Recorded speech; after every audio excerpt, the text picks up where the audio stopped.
দেখুন, আমরা প্রথমেই বলি যে বিপত্তি রাজবংশীর পরিবারের পাশে আমরা সকলে রয়েছি। আমাদের দল রয়েছে, মমতা বন্দ্যোপাধ্যায়, অভিষেক বন্দ্যোপাধ্যায় রয়েছেন।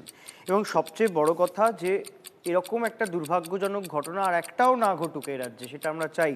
আপনারা যে কটা প্রতিবেদন দেখালেন, যে কটা ঘটনার কথা বললেন, আমরা বলছি বাংলায় এই ঘটনার সংখ্যা অনেক অনেক অনেক কম।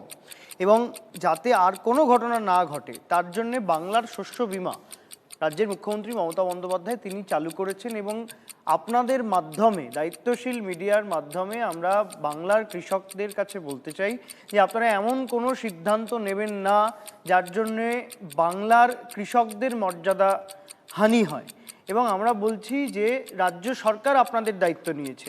কোনোবার এমন হতেই পারে যে আপনার জমিতে আপনার ফসল নষ্ট হয়েছে, কিন্তু রাজ্য সরকারের দায় নিয়ে যাতে আপনাকে ক্ষতির সম্মুখীন না হতে হয় তার জন্য বাংলার শস্য বীমা এই প্রকল্পের আওতায় আপনি রয়েছেন এবং রাজ্যের সরকার এই ক্ষতিপূরণের ব্যবস্থা করবে। কিন্তু আপনি পুরো বিষয়টাকে নিয়ে তৃণমূল কংগ্রেসের ঘাড়ে ঠেলবার আগে যারা প্রশ্নের আঙুলটা তুলছে আমি একটু স্মরণ করিয়ে দেব। আপনি মহারাষ্ট্রের খতিয়ানটা যদি একটু দিতেন, আপনি যদি দেখেন 2024 সালে এই মহারাষ্ট্রে কৃষক মৃত্যুর সংখ্যা প্রায় 1600 ছাড়িয়েছে। 2025 সালে সেই সংখ্যাটা প্রায় 1000। এখানে যে ঘটনা ঘটেছে অবশ্যই সেই ঘটনা স্পোরাডিক, বিক্ষিপ্ত, এবং যাতে আর একটা ঘটনাও না ঘটে তার জন্য বাংলার সরকার সচেষ্ট রয়েছে।